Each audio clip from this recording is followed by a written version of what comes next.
أعوذ بالله من الشيطان الرجيم. بسم الله الرحمن الرحيم. السلام عليكم ورحمة الله وبركاته. Okay. سيادة مننسى كانوا تصريف الفعل الماضي. Kapag tasrif bun sa kanu fi'il madi. Ibig sabihin,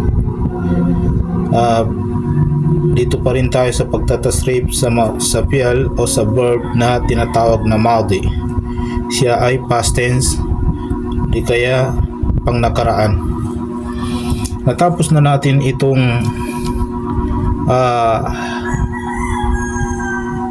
muzakkar. Napasad tanur niya muzakkara, yani mana yani na niya bityaga na tanda sa mama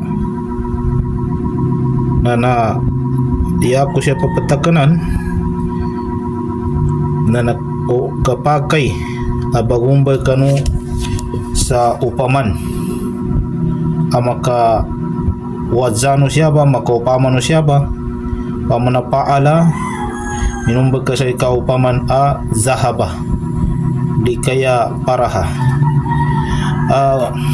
Bago natin iwanan ang subject natin na patungkol sa mga damairul ghaib lil muzakkar o muzakkarul ghaib, ay gusto ko lang sabihin sa inyo na pwede kayong gumawa ng sarili ninyong halimbawa.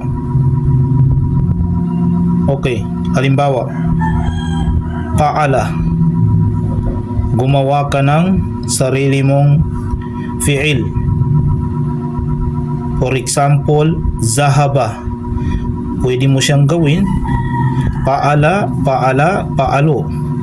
Tapos gumawa ka naman ng isang fi'il na ginawa mo siyang musanna o jam.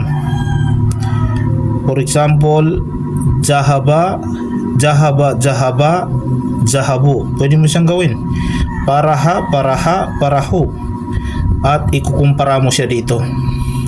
Kaya yun lang.